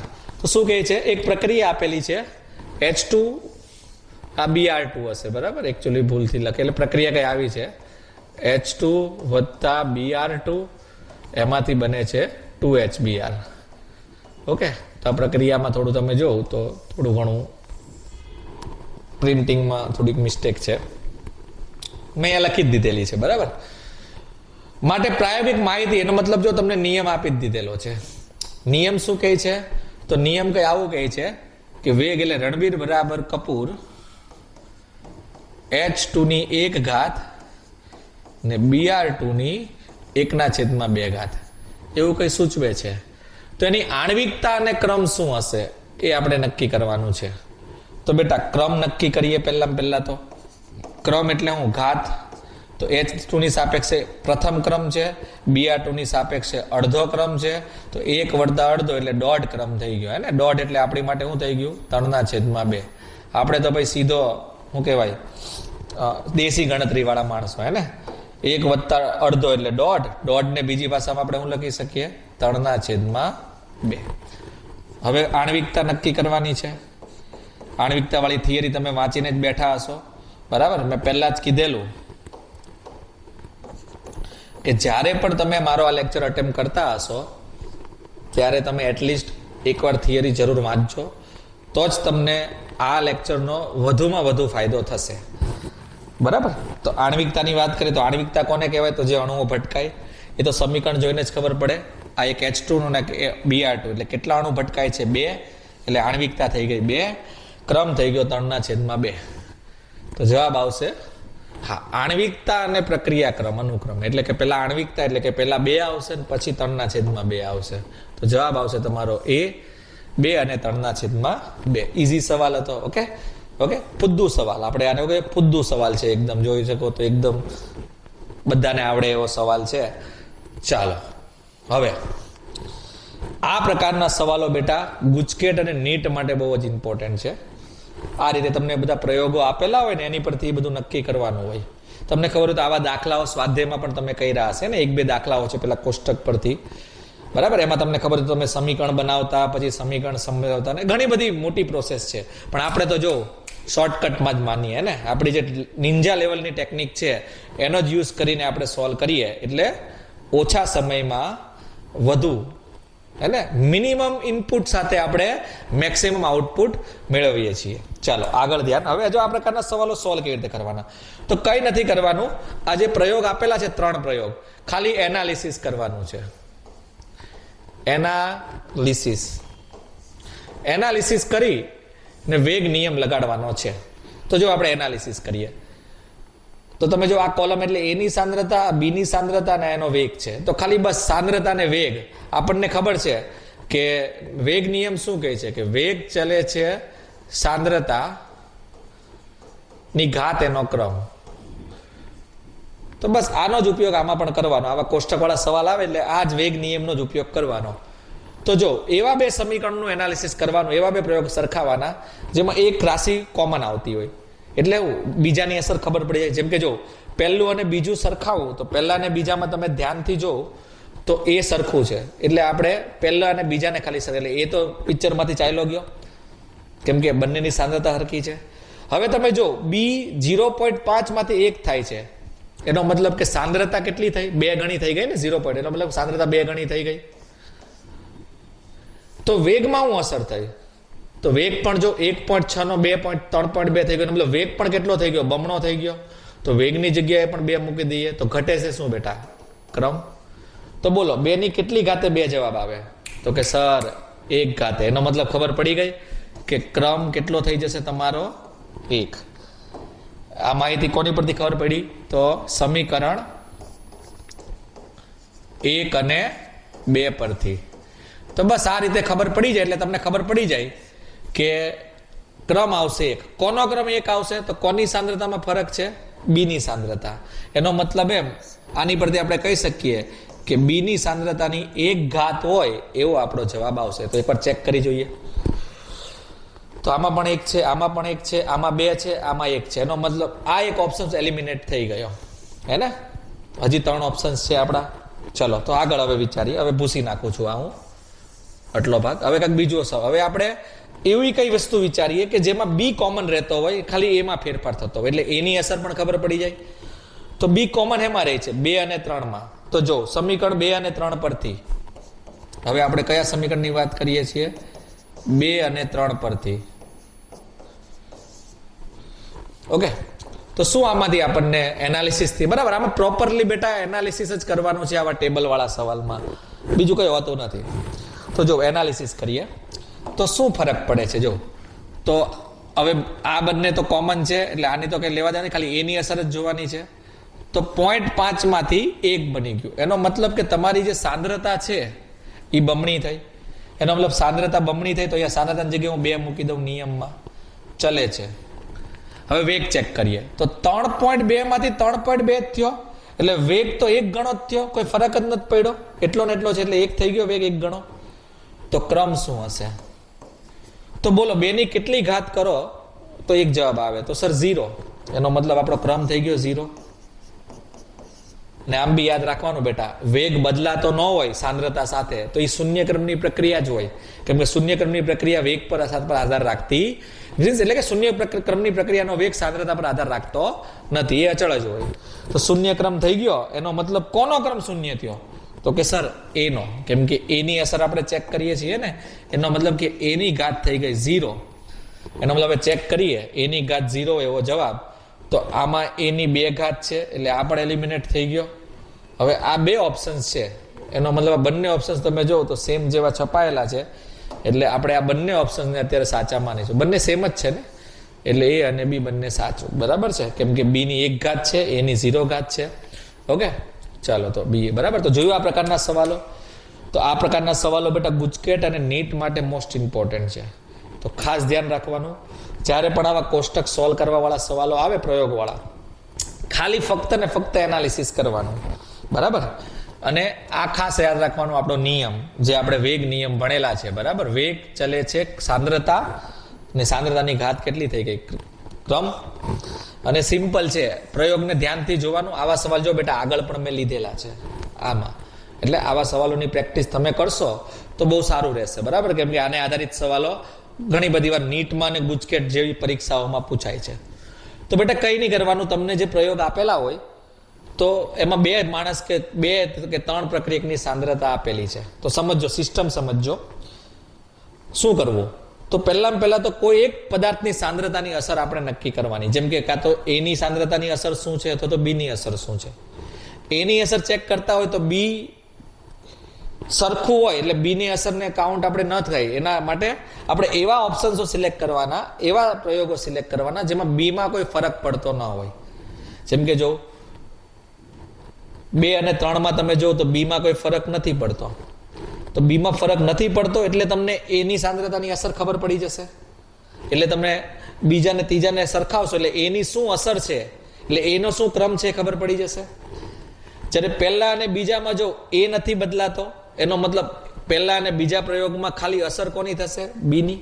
તો પહેલા અને બીજા પ્રયોગને સરખાવશો તો બી ની અસર ખબર પડશે, એનો મતલબ બી નો ક્રમ ખબર પડી જશે, બરાબર. એટલે આ રીતની ટેકનિકથી સવાલ સોલ્વ કરવાનો. આગળ વધીએ. બાકી પ્રોપરલી વાત કરીએ તો સર આ તો ટેકનિક છે, પ્રોપર સોલ્યુશન કરવું હોય તો બેટા એની માટે એક જ સોલ્યુશન છે જે તમે દાખલામાં યુઝ કરેલું છે. 3 સમીકરણ બનાવવાના, ખબર ને? દાખલા તમે યાદ કરો તો સ્વાધ્યાયમાં આપેલા છે. તો આમાં 3 સમીકરણ બનશે, 1, 2 ને 3. હે ને? આ પ્રકારે સમીકરણ તમે બનાવતા હશો, તમને ખબર હોય તો. જેમ કે પહેલા પ્રયોગ પરથી સમીકરણ બનાવો તો આવું બનશે તમારું સમીકરણ: રણબીર બરાબર કપૂર. એ એટલે 0.5 ની x ઘાત, કેમ કે ક્રમ જ નથી ખબર, અને બી એટલે 0.5 ની y ઘાત. હે ને? આવી રીતે 3 સમીકરણ બનાવશો ને પછી એને સરખાવશો એટલે એ રીતનું, હે ને? એટલે આ પેલી મેથડ થઈ ગઈ, જે પ્રશ્ન NCERT-માં તમે દાખલામાં સોલ્વ કર્યો હશે. ના આપણો શોર્ટકટ, એમ ને? કેમ કે આ બધું ગણતરી તમે સમીકરણ બનાવો, મૂલ્ય મૂકો, સરખાવો, એટલે તમારો ઘણો સમય હોય છે. એની કરતાં ફટાફટ એનાલિસિસ જ કરવાનું રહે કે ભાઈ એ નથી બદલાતો, બી કેટલો થઈ ગયો? બમણો. વેગ કેટલો થઈ ગયો? બમણો. તો વેગ બમણો, સાંદ્રતા બમણી, ક્રમ કેટલો થઈ ગયો? 1. વાત પતી ગઈ. બીજું ત્રીજું સરખાવો તો બી સેમ છે એટલે એ બદલાય છે, એ કેટલો થાય છે? બમણો. વેગ કેટલો થાય છે? એટલો ને એટલો, બરાબર. એટલે તરત યાદ આવે, ક્રમ વેગ બમણો, સોરી સાંદ્રતા બમણી એટલે 2, વેગ 1, કોઈ ફરક નથી પડતો એટલે ક્રમ કયો થશે? 0. ડાયરેક્ટ તમારો જવાબ, હે ને? તો આ લેવલનું સોલ્યુશન આપણા સિરીઝમાં આવશે. ચલો આગળ વધીએ. નેક્સ્ટ, હવે જો આમાં પણ એક પ્રારંભિક પ્રક્રિયા આપેલી છે. બહાર રાખજો કઈ પ્રક્રિયા છે? પ્રારંભિક. શું પ્રક્રિયા આપેલી છે? 2a + b માંથી બને છે નિપજ. એનો મતલબ આ એક પ્રારંભિક પ્રક્રિયા છે. બંને પ્રક્રિયકોની સાંદ્રતા બમણી કરવામાં આવે છે ત્યારે વેગ 8 ગણો વધે છે. ઓકે, તો પ્રક્રિયામાં b ની સાંદ્રતા બમણી કરતા વેગ કેટલા ગણો થાય? બરાબર છે. એટલે આવું આપેલું છે કે બંને પ્રક્રિયકોની સાંદ્રતા બમણી કરવાથી વેગ 8 ગણો થાય છે અને પ્રક્રિયક b ની સાંદ્રતા બમણી કરવાથી વેગ બમણો થાય છે. તો નિયમ શું હશે? એનો મતલબ સમીકરણ બનાવવાનું છે. હે ને? ગણો ગણો આવે એટલે આપણને ખબર જ છે કે જ્યારે પણ ગણો ગણો આવે, બરાબર. પણ આમાં તમે જો તો પહેલા તો આપણે સોલ્વ કરીએ આપણી રીતે, પછી હજી એક ટેકનિક છે, જોઈએ આપણી મેચ થાય છે કે નહીં. તો તમે જો તો ગણા વાળો સવાલ આવે એટલે વેગ નિયમ બનાવવો પડે. ને વેગ નિયમ શું કહે છે? વેગ ચલે છે સાંદ્રતા ને સાંદ્રતાની ઘાત થઈ ગઈ 3, ક્રમ. તો કોઈ પણ એક પરિબળ ઉપાડીએ તો જો અહીંયા શું કીધેલું છે કે પ્રક્રિયક બી ની સાંદ્રતા બમણી કરતા વેગ બમણો થાય છે. એનો મતલબ બી ની ખાલી વાત કરીએ તો બી માં શું કીધેલું છે? વેગ પણ બમણો થાય છે, સાંદ્રતા પણ બમણી થશે. તો ક્રમ શું આવશે બેટા? બોલો. તો બધાને ખબર પડી કે ક્રમ આવશે 1. એનો મતલબ એમ બી નો ક્રમ 1 થઈ ગયો, એટલે કે બી ની ઘાત કેટલી થઈ ગઈ તમારી? 1. ચેક કરી લઈએ. બી ની ઘાત 1 થતી હોય તો આ બે ઓપ્શન્સ એલિમિનેટ થઈ ગયા, 50-50 થઈ ગયું. ઓકે, હવે વધ્યા 2. હવે શું કહે છે તમે જો કે બંનેની સાંદ્રતા બમણી કરતા વેગ 8 ગણો વધે છે. બંનેની સાંદ્રતા, કે એ અને બી બંનેની વાત કરેલી છે. વેગ કેટલા ગણો થાય છે? 8 ગણો. એટલે વેગની જગ્યાએ હું 8 મૂકું છું. સાંદ્રતા કેટલી કરવાની છે? બમણી. કોની? બંનેની. તો બમણી એટલે 2 વાર 2 લખું, એ અને બી બંનેની જગ્યાએ. બી નો ક્રમ તો ખબર છે તમને, 1 છે. તો એ નો ક્રમ નક્કી કરવાનો છે, x શું છે એ. તો વિચારો 2 ની ઓલરેડી 1 ઘાત છે, તો અહીંયા x જગ્યાએ હું કેટલું મૂકું તો જવાબ આપણો 8 આવે. હે ને? સમજો તમે 1 મૂકો, અથવા તો આ રીતે યાદ રાખો. જો બીજી રીતે આગળ ન ખબર પડે તો સાંદ્રતા કેટલી કરવાની છે? બમણી. એટલે 2 કરું છું. ક્રમ નક્કી કરવાનો છે. તો બોલો 2 ની કેટલી ઘાત મૂકો તો 3 જવાબ આવે? 8 જવાબ આવે. સોરી, તો આપણને ખબર છે સર 2 ની 3 ઘાત મૂકો તો 8 ક્રમ આવે. એટલે તમારો જે ક્રમ છે એ આવશે 3. પણ કોનો ક્રમ? એ નો ક્રમ, બી નો ક્રમ કે કુલ ક્રમ? તો બેટા કુલ ક્રમ. કેમ? કેમ કે તમે જો અહીંયા આપણે જે ચર્ચા કરીએ છીએ, જેની અસર થાય છે એ અને બી બંનેની છે. એનો મતલબ બંનેની સાંદ્રતા બમણી કરો એટલે વેગ 8 ગણો થાય છે. તો સાંદ્રતા બમણી કરતા વેગ 8 ગણો થાય છે એટલે 3 ક્રમ થઈ ગયા. તો કોની અસર, કોની સાંદ્રતા બમણી કરતા 3 ગણો થયો? તો સર એ ની અને બી ની બંનેની. એટલે બંનેનો ક્રમ થઈ ગયો 3. એટલે આ જે ક્રમ આવશે એ કુલ ક્રમ આવશે. એનો મતલબ એમ કુલ ક્રમ 3 છે, બી ની ઘાત 1 છે, તો એવો કયો ઓપ્શન છે? તો આમાં તમે જો તો કુલ ક્રમ 2 થશે, આમાં કુલ ક્રમ 3 થશે. એટલે આપણો જવાબ આવી ગયો બી. થઈ ગયો સોલ્વ. જોયું? ચપટી વગાડતા 5 મિનિટમાં સવાલ સોલ્વ. બાકી બહુ સારા લેવલનો સવાલ હતો. બરાબર? ઓકે, હવે બીજી પણ એક શોર્ટકટ કહું, એ ખાલી આ પ્રશ્ન માટે જ છે, એવું નથી કે દરેક વખતે સર આવું કામ લાગશે. તો તમે જો બીજા માઇન્ડસેટથી આપણે વિચારીએ તો તમને એમ કીધેલું છે પ્રારંભિક પ્રક્રિયા છે. તો આપણને ખબર છે પ્રારંભિક પ્રક્રિયા હોય તો વેગ નિયમ મુજબ રણબીર બરાબર કપૂર પ્રક્રિયકની સાંદ્રતાનો જે સહગુણક હોય એ જ ઘાત આવશે ને. તો એની સહગુણક 2 છે તો એની 2 ઘાત આવશે, ને બી નો સહગુણક 1 એટલે બી ની 1 ઘાત આવશે. આવી ગયો મેચ. એટલે આ બીજા માઇન્ડસેટથી સોલ્વ કરેલું છે, કેમ કે અહીંયા પ્રારંભિક પ્રક્રિયા છે એવો શબ્દ આપેલો છે. એનો મતલબ જો એક જ સવાલ 2 માઇન્ડસેટથી સોલ્વ કરેલો છે. પણ એવું જરૂરી નથી કે આ માઇન્ડસેટ તમારો દરેક વખતે કામ લાગે, કેમ કે આ તો સવાલ ઇઝી હતો. પ્રારંભિક પ્રક્રિયા જો અહીંયા ન આપ્યો હોય આ, તો પછી આપણે આ માઇન્ડસેટ પ્રમાણે જવું પડે. બરાબર છે? ને સિમ્પલ ઘણું વાળો આપણી ટેકનિક યુઝ કરો એટલે વાંધો આવે જ નહીં. તમારે ગમે એ સવાલ આવે, ઘણા વાળો સવાલ છે તો કે યસ સર છે, તો કઈ વિચારવાનું નહીં. વેગ નિયમ લગાવી દેવાનો, જે ગણું થતું એ મૂકી દેવાનું. ક્રમ 3 પદ હોય, એક વેગ, બીજું પદ સાંદ્રતા, ત્રીજું પદ ક્રમ. આ 3 પદમાંથી એક પદ ગણવાનું આવશે ને આવશે, ગણી નાખવાનું, વાર્તા પૂરી. ઓકે, ચાલો આગળ વધીએ. 19મો સવાલ. ઓકે, ચાલો તો જોઈ શકો છો સારો સવાલ દેખાય છે આ.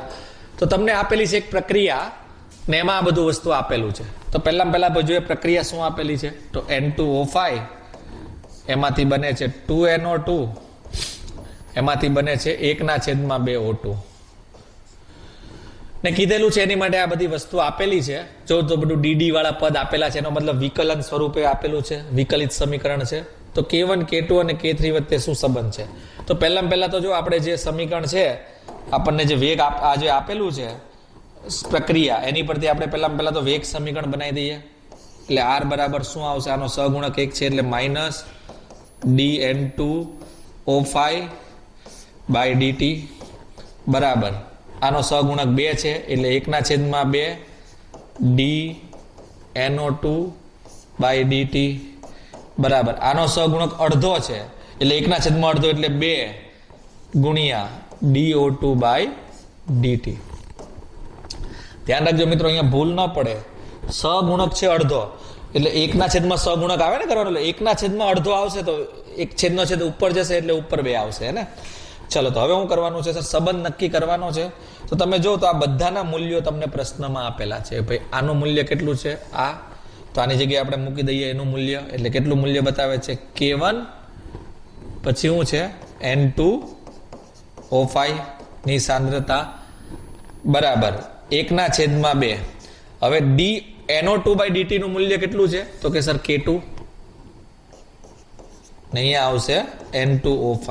અહીંયા ભૂલી ગયા છે એટલે અહીંયા પણ તમારે આવું જશે કઈ N2O5. ઓકે, અને બરાબર 2 ગુણ્યા dO2/dt.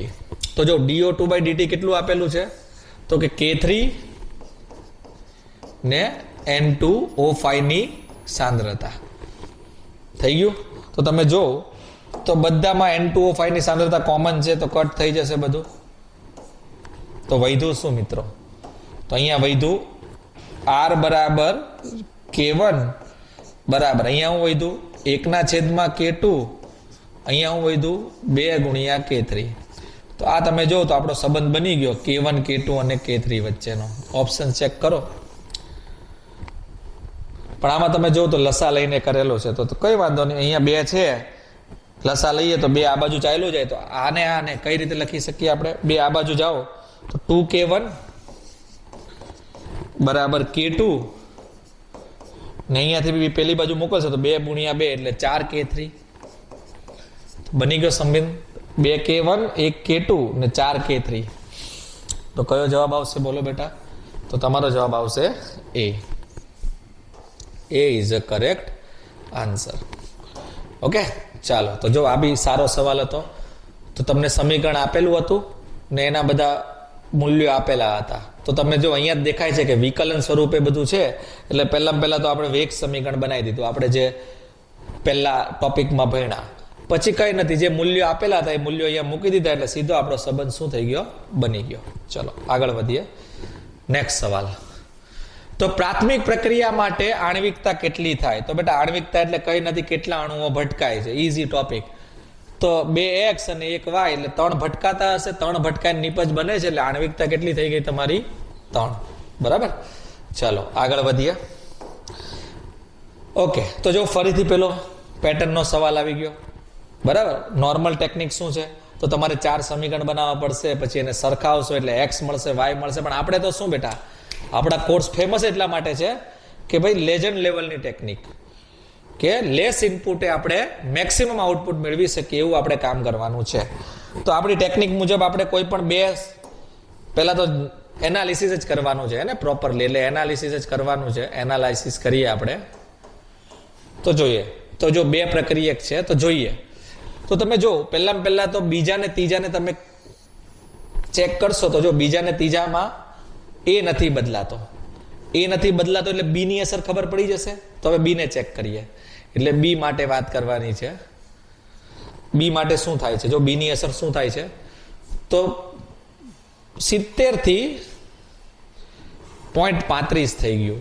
એનો મતલબ કે તમારી જે સાંદ્રતા છે એ અડધી થઈ ગઈ. તમે જો અડધી જ થઈ કહેવાય ને.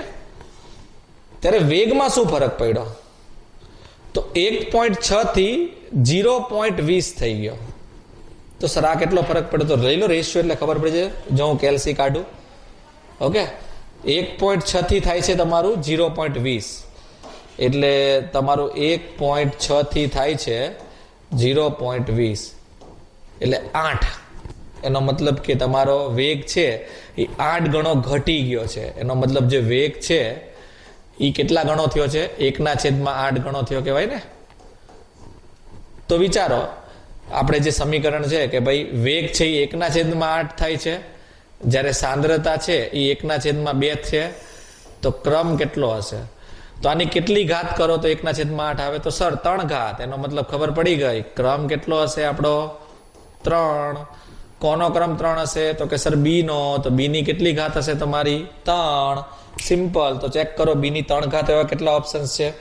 તો જો આમાં બી ની 4 ઘાત છે, નોનસેન્સ. આમાં બી ની 2 ઘાત છે, ભાઈ કાઢો. આમાં બી ની 3 ઘાત છે, આમાં 3 ઘાત છે. થઈ ગયું 50-50. ચાલો હવે પાછું આગળ એનાલિસિસ વધારીએ. હવે આને આપણે ભૂસી નાખીએ, બરાબર? એટલે હું બધું ખીચડી નહીં થાય વધારે. હવે આપણે એની ઘાત નક્કી કરવાની ને, કે એની ઘાત શું આવશે, એટલે કે એનો ક્રમ જાણવો છે. તો એવું એનાલિસિસ કરો કે એની અસર થતી હોય. એનો મતલબ કે બી વાળું પદ છે, એટલે બી ની સાંદ્રતા છે એ કોમન રહેવી જોઈએ. તો કયામાં બી? તો તમે ધ્યાનથી જો, તો તમે ચેક કરો, એક પહેલું સમીકરણ અને ત્રીજું સમીકરણ, ને આમાં તમે જો તો બી નથી ચેન્જ થતો, એટલે બી ની અસર નથી કઈ, એટલે ખાલી એની વાત જ થશે. તો બોલો, એને જોતા તમે જો તો સાંદ્રતા કેટલા ગણી થઈ ગઈ? તમે ધ્યાનથી જો તો તમને ખબર પડે, 0.12 થી થઈ ગઈ 0.24. ઓકે, એનો મતલબ તમારી જે સાંદ્રતા છે એ થઈ બમણી. ઓકે, બમણી જ થઈ ને. ચાલો, તો વેગમાં શું અસર થઈ? તો 0.10 નો 0.20 થઈ ગયો. Yes sir. એનો મતલબ વેગમાં પણ શું અસર થઈ? તો વેગમાં અસર પણ બમણી જ થઈ સર.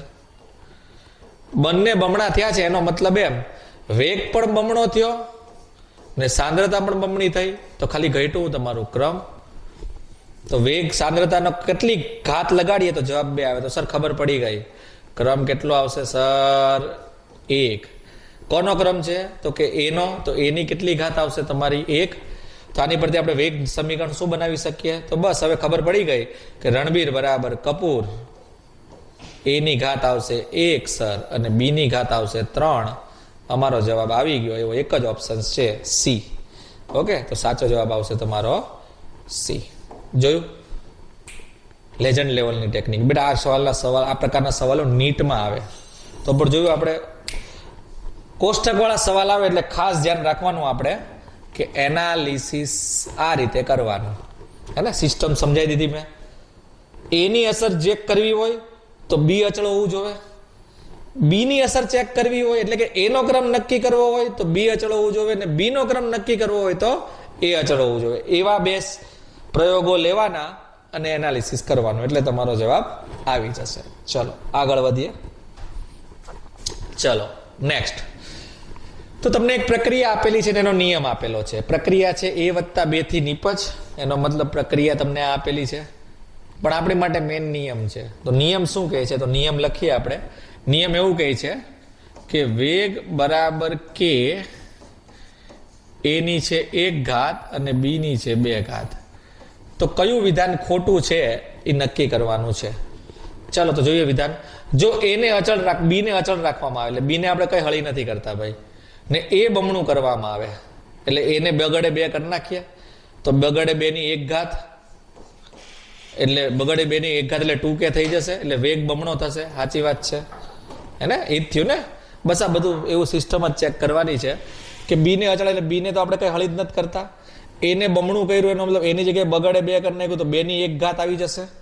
2 ની 1 ઘાત એટલે 2k થઈ જશે, હે ને? 2k એટલે વેગ કેટલા ગણો થઈ ગયો? બમણો. બીજું વિધાન. હવે એને અચળ રાખવામાં, એટલે આને હળી નથી કરવાની હવે આપણે, હે ને? એને આપણે કોઈ પ્રકારની હળી કરવાની નથી. બી ને ચોથા ભાગની કરવામાં આવે, એટલે બી ની જગ્યાએ 1/4 કરવું પડે. તેનું ઉપર 2 ઘાત આવશે, તો 1/4 નો વર્ગ એટલે 1/8 થઈ જશે. સોરી, 1/16 થઈ જશે. તો કેટલો જવાબ આવશે? 1/16 થઈ ગયો ને વેગ. તો વેગ ચોથા ભાગ સુધી ઘટાડવામાં આવે, ચોથા ભાગ સુધી ઘટાડવામાં આવે છે તો વેગ અડધો થશે. કેમ લાગે મિત્રો? હે ને? ખોટું નથી લાગતું? આ તમને ખોટું આવ્યું ને? આ થઈ ગયું ખોટું? જોઈ લો શું કહે છે કે એને અચળ રાખીને બી ને ચોથા ભાગ સુધી ઘટાડવામાં આવે. એટલે બી ને આપણે એને હળી નથી કરતા, બી ને 1/4 કરી નાખ્યું, પાછી એની 2 ઘાત છે, એનો મતલબ કે 1/16 થઈ ગયું. એનો મતલબ વેગ તમારો કેટલા ટાઈમ થશે? 16મા ભાગનો થશે ને, અડધો થોડો થશે. તો અહીંયા કીધેલું છે અડધો થશે. નોનસેન્સ, હે ને? ખોટી વાત છે. વેગ કેટલા ટાઈમ થવો જોઈએ? 1/16, એટલે કે 16મા ભાગનો વેગ થવો જોઈએ. ચલો, તો મળી ગયો જવાબ. તો પણ ચલો એકવાર આપણે જોઈ લઈએ, બીજા પણ ઓપ્શન ચેક કરી નાખીએ મેચ થાય છે કે નહીં. હવે એ અને બી બંનેને બમણા કરવામાં આવે. તો હવે બંનેને હળી કરવાની છે. આને પણ બમણું કરવાનું છે, બી ને પણ બમણું કરવાનું છે. તો 2નો વર્ગ એટલે 8 થઈ ગયું. એનો મતલબ કે વેગ બરાબર 8k થઈ જશે. 8k એટલે વેગ 8 ગણો થશે. તો સાચી વાત છે, 8 ગણો ઝડપી થશે. ચલો, તો હવે છેલ્લું વિધાન શું કહે છે? આ પ્રક્રિયા ત્રીજા ક્રમની છે. તો સાચી વાત છે. તો ક્રમ કેટલો થઈ ગયો જોઈ લો, 2 ની 1 ને 2 એટલે 3 ક્રમની પ્રક્રિયા. એટલે આ વિધાન પણ સાચું છે. એટલે એક જ વિધાન ખોટું છે. તમને એમ કીધેલું છે કયું વિધાન ખોટું છે, એટલે આપણો જવાબ આવશે બી ફોર બોમ્બે. ચાલો, સરસ. ઓકે, આગળ વધીએ. ઓકે, હવે આ એક ધ્યાનથી રાખજો, નીટ લેવલનો સવાલ છે એમ કહો તો પણ ચાલે. અઘરો સવાલ, સ્ટાર કરી નાખજો, થોડીક તૈયારી હારી રાખવાની. હવે તમને કીધું છે એક પ્રક્રિયા આપેલી છે જે A+2B + C માંથી બને છે ડી નિપજ. તો એની ક્રિયાવિધિ છે. એનો મતલબ તમે જો તો આ પ્રક્રિયા 3 તબક્કામાં થાય છે. આ તબક્કો 1, T1, આ T2 ને આ T3. એટલે છે ને આ એક કરતા વધારે તબક્કામાં છે, એટલે આને જટિલ પ્રક્રિયા કહેવાય. આ પ્રક્રિયાને શું કહેવાય? જટિલ પ્રક્રિયા. જે એક જ સ્ટેપમાં થતી હોય એને પ્રારંભિક પ્રક્રિયા કહીએ, અને એક કરતા વધારે તબક્કામાં થતી હોય એને જટિલ પ્રક્રિયા કહીએ. એનો મતલબ કે આ જટિલ પ્રક્રિયા છે. તો તમે જોયું હશે જટિલ પ્રક્રિયામાં, તમે વાંચી હશે થિયરી, તો જે પણ જટિલ પ્રક્રિયા હોય એમાં જે ક્રમ હોય એનો ક્રમ હંમેશા ધીમા તબક્કાના સહગુણક પર આધાર રાખે.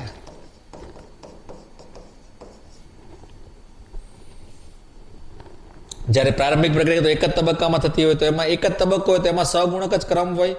જ્યારે આમાં ક્રમ હોય તો ધીમા તબક્કાના સહગુણક, ધીમા તબક્કાના સહગુણક. તો આમાંથી ધીમો તબક્કો કોણ છે? તો કે આ. રેડી? એના સહગુણક શું છે? તો x નો સહગુણક તમે જો તો 1 છે, c નો સહગુણક 1 છે. તો તમે નિયમ લગાડશો તો રણબીર બરાબર કપૂર, હે ને? x ની કેટલી ઘાત આવશે? 1. c ની કેટલી ઘાત આવશે? 1. એટલે 1 + 1 એટલે તમારો જે કુલ ક્રમ થઈ ગયો એ કયો થઈ ગયો? બીજો. એટલે જવાબ આવશે દ્વિતીય ક્રમની પ્રક્રિયા. ઓકે, તો ખાસ ધ્યાન રાખવું. જટિલ પ્રક્રિયા આવે, બરાબર, જો જટિલ પ્રક્રિયા હોય તો તમારો જે ક્રમ હોય એ ધીમા તબક્કાના સહગુણક જેટલો હોય. ને પ્રારંભિક પ્રક્રિયા હશે તો એક જ તબક્કો હશે, તો એમાં જે સહગુણક હશે એને બરાબર જ તમારો ક્રમ હશે. ને આમાં ખાસ ધ્યાન રાખવાનું, ધીમા તબક્કામાં જો મધ્યવર્તી નિપજ આવતી હોય ને, તો મધ્યવર્તી નિપજ પર ક્રમ આધાર રાખે નહીં. એટલે મધ્યવર્તી નિપજ વાળું પદ તમારે ગાયબ કરવું પડે. તો એ પ્રકારના સવાલ આવશે ત્યારે એ ભણીશું, બરાબર? એ થોડાક આની કરતા પણ અઘરા. આમાં તમે જો તો મધ્યવર્તી ધીમા તબક્કામાં એક x પદ છે ને એક c વાળું પદ છે, અને x અને c, બરાબર. હવે તમે જો, હવે અહીંયા તમને ખબર પડી ગઈ હશે, x છે એ મધ્યવર્તી તબક્કો છે. જો કયો તબક્કો છે? મધ્યવર્તી. તો મધ્યવર્તી તબક્કો છે, આ મધ્યવર્તી પદ જ થયું ને x. મધ્યવર્તી ને આપણે તમારે સિસ્ટમ માટે કાઢવું પડે, બરાબર? એટલે આપણે તમે જો તો આમાં થોડું આપણે ચેન્જ કરવું પડશે. તો શું ચેન્જ કરવું પડશે? કે આપણા નિયમની અંદર x આવી ગયો. x એટલે કે આને કહું કહેવાય? મધ્યવર્તી નિપજ. તો મધ્યવર્તી નિપજ કોઈ દિવસ પણ વેગ એની પર આધાર રાખે નહીં. કેમ કે મધ્યવર્તી નિપજ તમને ખબર છે એકવાર બને એટલે તરત ને તરત એનું વિઘટન થઈ જવાનું છે. એટલે તમારે આ x ને આ સિસ્ટમમાંથી કાઢવો પડે. તો x ને આ સિસ્ટમમાંથી કાઢવો હોય તો તમારે કઈ રીતે યુઝ કરીએ? તો સંતુલન યાદ કરો. તમને શું પ્રક્રિયા આપેલી છે? a + b માંથી એક્સ બને છે, તો આપણને ખબર છે કે સંતુલન મુજબ સંતુલન કે બરાબર એક્સ ની સાંદ્રતા છેદમાં એ ની સાંદ્રતા છેદમાં બી ની સાંદ્રતા, હે ને સંતુલનમાં આવું ભણતા ઉપર નિપજની સાંદ્રતા. અને આની પરથી જો તમે એક્સ ને સૂત્રનો કરતા બનાવો તો કે બરાબર એ અને બી ની સાંદ્રતા આવશે કે નહીં?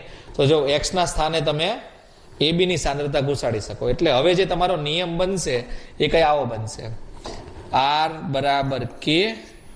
હવે એક્સ ની જગ્યાએ આપણે શું મૂકી શકીએ? કે બી, એટલે બીજો કે, પછી એ, પછી બી ને પછી સી ની એક ઘાત. એટલે તમે જો કુલ ઘાત કેટલી થાય? 1 2 ને 3. એટલે જે ક્રમ આવશે એકચ્યુઅલી બીજો નહીં ક્રમ આવે. કયા ક્રમની પ્રક્રિયા આવશે? ત્રીજા ક્રમની પ્રક્રિયા આવશે. એટલે જવાબ આવશે તમારો 3, હે ને? આ જવાબ નહીં આવે, ખાસ ધ્યાન રાખો. ખબર પડી બેટા? હું ભૂલ પડી શકે? પહેલી વાત તો એ કે જટિલ પ્રક્રિયામાં જે ક્રમ હોય ધીમા તબક્કાના સહગુણક પર જેટલો હોય. તો આ રહી જટિલ પ્રક્રિયા, તો તમે આ લખી નાખ્યું. તો તરત અહીંયાથી તમે ક્રમ નક્કી નહીં કરી દેતા બેટા અહીંયા પણ એક છે અહીંયા પણ એક છે, કે આનો સહગુણક પણ એક છે આનો પણ સહગુણક છે, એટલે 2 ક્રમની પ્રક્રિયા છે નહીં. કેમ કે તમે જો ધીમા તબક્કામાં એક્સ વાળું પદ આવે છે. એક્સ એટલે મધ્યવર્તી પદ કહેવાય એને, ને મધ્યવર્તી પદ કોઈ દિવસ વેગ નિયમમાં ભાગ લઈ શકે નહીં. એટલે તમારે ગમે એમ કરીને એક્સ વાળા પદને હટાવવું પડે. એટલા માટે તમારે પહેલા તબક્કા પરથી જો પહેલો જે તબક્કો છે એમાં એક્સ વાળા પદને હટાવવું હોય તો તમે એક્સ ની જગ્યાએ શું મૂકી શકો? એ કે ગુણ્યા એ ઇન્ટુ બી.